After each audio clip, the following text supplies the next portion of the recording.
नमस्कार, आदाब, सत श्री अकाल और खुशामदीद। Very very good evening to all of you people. This is Kumar Amit और आप लोग देख रहे हैं आपका अपना चैनल लखनऊ यूनी स्कॉलर। आज का वीडियो बहुत ज्यादा स्पेशल और इंपॉर्टेंट होने वाला है तमाम उन स्टूडेंट्स के लिए जो रिसेंटली लखनऊ यूनिवर्सिटी के अंदर बीकॉम परस्यू कर रहे हैं और कुछ ही दिनों में आप सभी के बीकॉम के सेमेस्टर 1 के एग्जामिनेशन होने वाले हैं। अगर आपने अभी तक कुछ भी नहीं पढ़ा या अगर आपने अपना सिलेबस कंप्लीट कर लिया है तो दोनों ही तरीके के स्टूडेंट्स के लिए आज का हमारा ये वीडियो काफी इंपॉर्टेंट और यूजफुल रहने वाला है, क्योंकि आज की वीडियो के अंदर हम लोग डिस्कशन करेंगे आपके बीकॉम फर्स्ट सेमेस्टर के one of the most important subject financial accounting को लेकर के। फाइनेंशियल अकाउंटिंग के अंदर इस बार सेमेस्टर 1 के लिए तमाम कौन कौन से ऐसे इंपॉर्टेंट क्वेश्चन हैं जिनको अगर आप लोग अपने एग्जामिनेशन से पहले प्रिपेयर कर लेते हैं तो जिनके एग्जामिनेशन में आने की प्रोबेबिलिटी, पॉसिबिलिटी, चांसेस, संभावना बढ़ जाती है। उन तमाम क्वेश्चंस को मैं और मेरा फ्रेंड मिलके आप सभी के सामने रखने वाले हैं।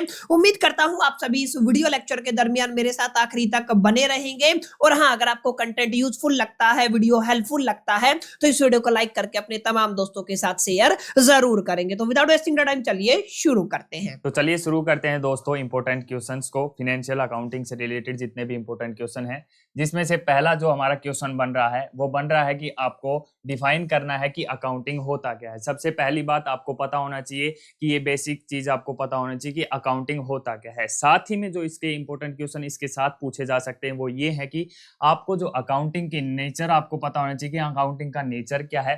साथ ही में इसका स्कोप्स क्या है वे भी आपको पता होना चाहिए। साथ ही में इसके फंक्शंस भी आपके साथ पूछे जा सकते हैं आपके एग्जाम के अंदर, ये भी आपको पता होना चाहिए।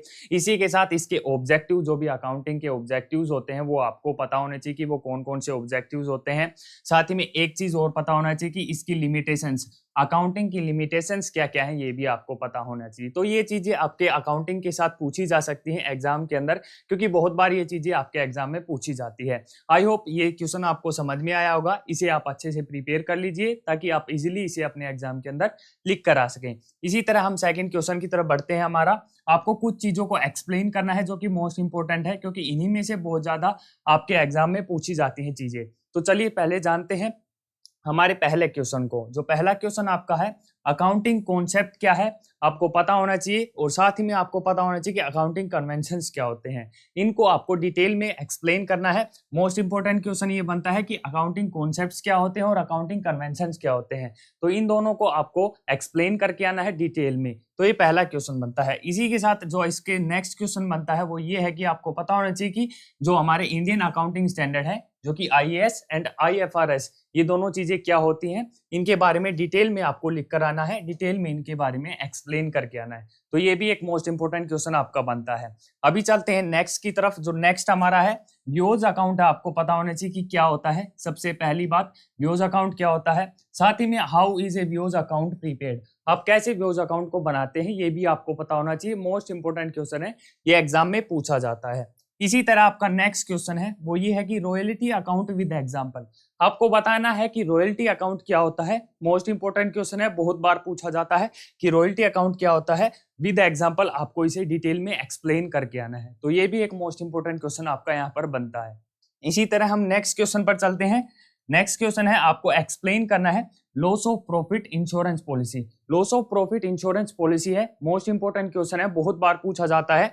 तो ये भी अच्छे से आपको एक्सप्लेन करके आना है, इसलिए आपको अच्छे से प्रिपेयर है इस क्वेश्चन को कर लेना है। अभी नेक्स्ट क्वेश्चन की तरफ बढ़ते हैं। अगला जो क्वेश्चन हमारा है, आपको एक्सप्लेन करना है procedure for calculating insurance claim for loss of stock. ठीक है, ये क्वेश्चन मोस्ट इंपोर्टेंट है, ये भी बहुत बार पूछा जाता है। आपको प्रोसीजर ऑफ कैलकुलेटिंग इंश्योरेंस बताना है claim for loss of stock. ठीक है, तो ये एक क्वेश्चन बनता है आपका। अभी हम चलते हैं नेक्स्ट क्वेश्चन की तरफ। जो अगला क्वेश्चन हमारा यहाँ पर रहने वाला है वो आपका रहने वाला है कि आपको डिफरेंस बताना है। डिफरेंस से रिलेटेड बहुत बार क्वेश्चन आपके एग्जाम में आता है और अब की बार बहुत ज्यादा चांसेस है कि इन दो क्वेश्चन से रिलेटेड आपके एग्जाम में डिफरेंस पूछा जाए।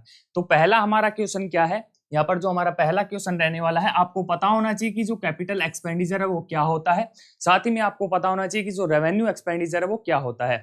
तब आप इन दोनों की डेफिनेशन के बारे में और परिभाषा के बारे में जानेंगे, तभी आप इनके बीच में डिफरेंस कर पाएंगे, तभी आप इनके बीच में सिमिलरिटीज भी बता पाएंगे।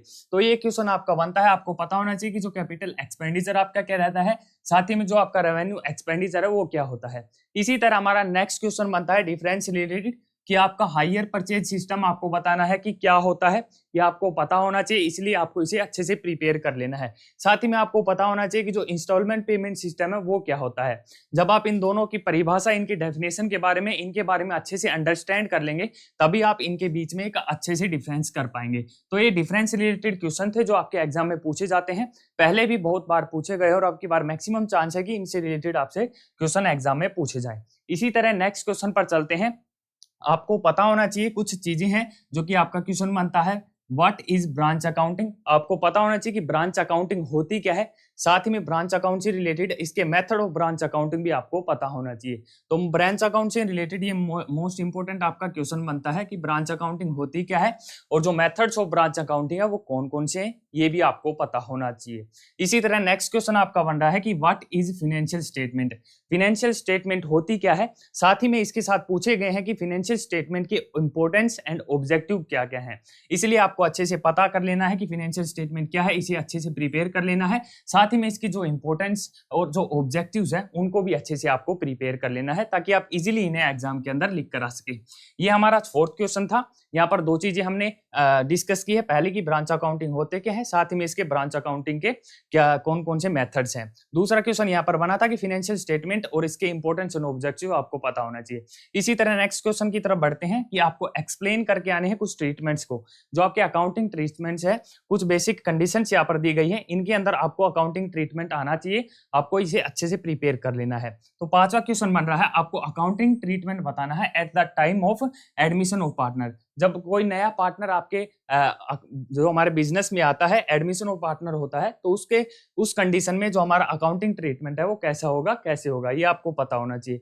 इसी तरह हमारा एक और कंडीशन यहाँ पर है, जब डेथ ऑफ पार्टनर हो जाती है, मतलब कि कोई पार्टनर है वो या तो मर जाता है, तो उस कंडीशन में भी आपको पता होना चाहिए कि क्या हमारा अकाउंटिंग स्टैंडर्ड होगा, अकाउंटिंग ट्रीटमेंट होगा, सॉरी, ठीक है। फिर हमारा जो आपको एक और जो ट्रीटमेंट पता होना चाहिए वो ये है कि आपको गुडविल का ट्रीटमेंट पता होना चाहिए at the time of retirement of partner, ठीक है। गुडविल का ट्रीटमेंट आपको पता होना चाहिए जब हमारा जो पार्टनर है वो रिटायरमेंट लेता है, तो उस टाइम पे आपको गुडविल का जो हमारा ट्रीटमेंट है वो आपको पता होना चाहिए।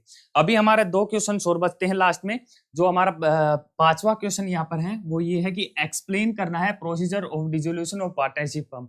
आपको पता होना चाहिए कि डिसोल्यूशन ऑफ पार्टनरशिप फर्म होता क्या है, तभी आप इसको अच्छे से एक्सप्लेन कर पाएंगे। तो इसीलिए इसको अच्छे से आपको याद कर लेना है, प्रिपेयर कर लेना है। आई होप ये आपको समझ में आया होगा। नेक्स्ट क्वेश्चन की तरफ बढ़ते हैं। हमारा छठा क्वेश्चन और लास्ट क्वेश्चन आपका रहा है कि आपको प्रिपेयर करना है रिवैल्यूएशन अकाउंट। सबसे पहली बात तो आपको पता होना चाहिए कि रिवैल्यूएशन अकाउंट है वो क्यों बनाया जाता है और क्या होता है, मतलब कि इसकी डेफिनेशन आपको पता होनी चाहिए। और इसी तरह आपको कैपिटल अकाउंट के बारे में भी पता होना चाहिए कि कैसे बनाया जाता है और क्या होता है। फिर आपको क्या करना है, जब रिवैल्यूएशन अकाउंट आप बना लेंगे तो सारी चीजें आपको कैपिटल अकाउंट में डालनी होगी, उसके बाद आपको बैलेंस शीट बनानी होगी। तो ये तीनों चीजें आपको आनी चाहिए। क्या होना चाहिए, एडमिशन, जब कोई पार्टनर एडमिशन हो रहा है, रिटायरमेंट हो रहा है, उन दोनों कंडीशंस में आपको ये तीनों चीजें बनानी आनी चाहिए। तो ये कुछ इंपॉर्टेंट क्वेश्चन थे।